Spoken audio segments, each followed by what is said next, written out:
Hello বন্ধুরা, কেমন আছো? আশা করি ভালো আছো। আমিও ভালো আছি। মাছটা কেটে ধুয়ে নুন মাখিয়ে নিয়েছি। তোমাদের কাছ থেকে একটু সরি চেয়ে নিচ্ছি। আর সবজিগুলো দেখতে পেয়েছো, আলু, কচু, পেঁয়াজ, আদা, রসুন সবাই একসঙ্গে ছিল, তোমাকে দেখিয়ে দিলাম। আর পেঁয়াজটা ছাড়িয়ে কেটে ধুয়ে জলের মধ্যে ফেলে দিয়েছি। রসুনটাকে ছাড়িয়ে নিচ্ছি এক করে, আদাটাকেও ছাড়িয়ে নিচ্ছি। এখন তো নতুন আদা, একটু ঘষলেই উঠে যাবে।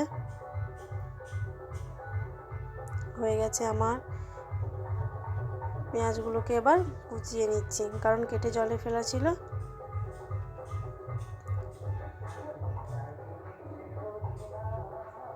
হয়ে গেছে আমার। এইভাবে একটা একটা করে পেঁয়াজ কুচিয়ে নেব।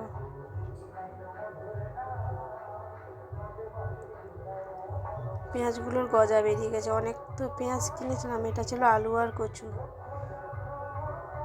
আলু কচুটাকে এইভাবে কেটেছি আমি, তোমরা যেমন পারো তেমন কাটবে। এখানে আছে পেঁয়াজ, আদা, রসুন, কাঁচা লঙ্কা আর ওলকপিটা এইভাবে কেটে নিয়েছি।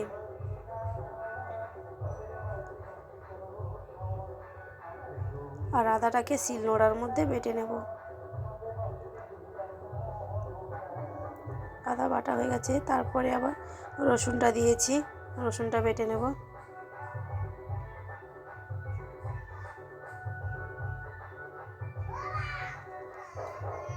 আজকে আমি উনুনে রান্না করতে পারিনি, একটু সময়ের জন্য গ্যাসে রান্নাটা করে নিয়েছি। কড়াইতে তেল দিয়ে দিলাম, সাদা তেল ছিল। ওলকপিগুলো যে কাটা ছিল, ওলকপিগুলোকে ভেজে নেব।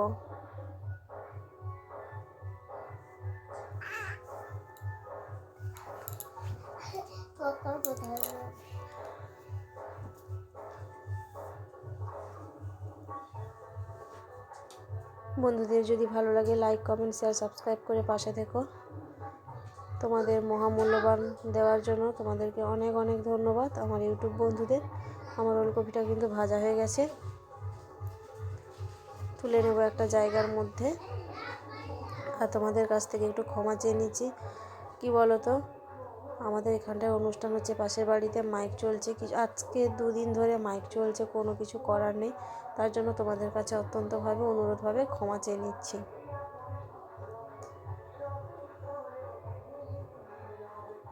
আমার ওলকপিটা ভাজা হয়ে একটা থালার মধ্যে তুলে নিয়েছি। তেলের মধ্যে অল্প একটু হলুদ দিয়ে দিয়েছি। তারপর আমি মাছটা ভেজে নেব। নুন মাখানো ছিল, দেখেছো তোমরা। মাছগুলোকে ভেজে নেব। এটা ছিল রুই মাছ। মাছটা কিন্তু এক পিঠ ভাজা হয়ে গেছে, আবার এক সাইড উল্টে পাল্টে দিয়েছি। মাছটা কিন্তু ভাজা হয়ে গেছে, আমি তুলে নেব।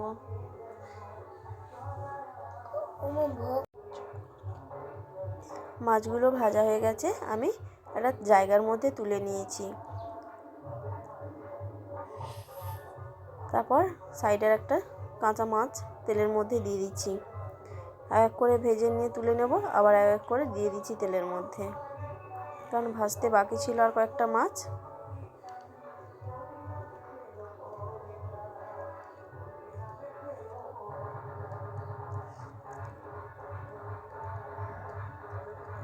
মাছটা আমি তুলে নেব, কারণ আমার মাছটা ভাজা হয়ে গেছে।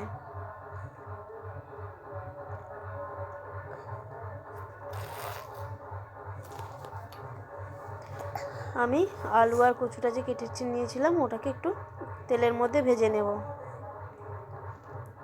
তেলের মধ্যে হলুদ ছিল, মাছটা ভাজছিলাম, সেদিকে কালারটা হয়ে চলে এসছে আলু কচুর মধ্যে। আলু কচুর দিয়ে যদি মাছের ঝোলটা খাওয়া হয়, এত অসম্ভব সুন্দর লাগবে, না খেলে বুঝতে পারবে না। কেউ যদি খেয়েছো তারাই একমাত্র বুঝতে পারবে। ভাজা হয়ে গেছে, আমি তুলে নিচ্ছি। আর একটু কড়াইতে তেল দিয়ে দিলাম, কারণ আমি মশলা করব তো, কারণ আলু কচু দিয়ে রুই মাছের ঝোল। তেলের মধ্যে কাঁচা লঙ্কাটা ফোড়ন দিয়ে দিলাম। তারপর কুচনো পেঁয়াজ,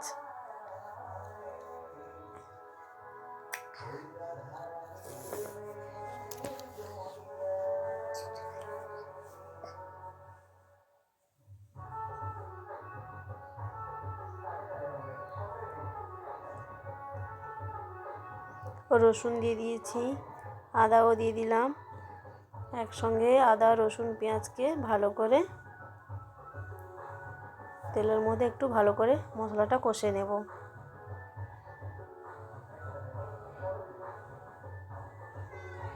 গরম ভাতের সঙ্গে আলু কচুর ঝোল মাছ দিয়ে খেতে যা দারুণ লাগে না, অসম্ভব লাগে।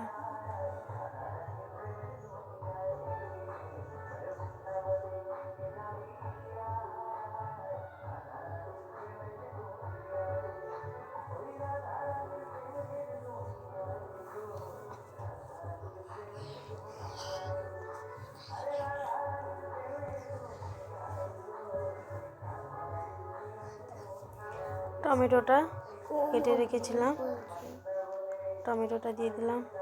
লঙ্কার গুঁড়োটাও পরিমাণ মতো দিয়ে দিলাম, যে যেমন খাও তেমন ঝাল দেবে। তারপর হলুদের গুঁড়োটা দিয়ে দিলাম।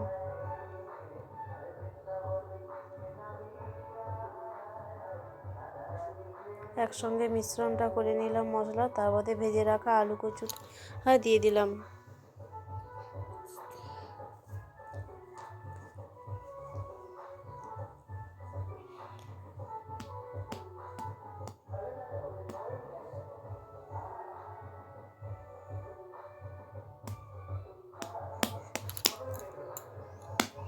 জল দিয়ে দিলাম, কারণ আলু কচুটা সেদ্ধ হবে।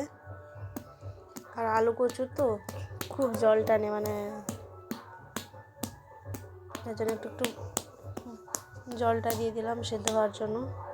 ঝোলটা ফুটে গেছে, তার জন্য ভেজে রাখা মাছটা ঝোলের মধ্যে দিয়ে দিচ্ছি।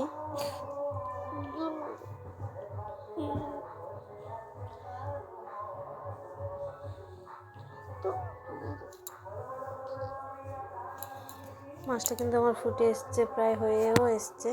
জায়গার মধ্যে ঢেলে দেবো। মাছটা ভেজে রেখেছিলাম, তার জন্য মাছের তেলের বোলের মধ্যে তরকারিটা ঢেলে নিয়েছি। তরকারিটার কালারটা খুব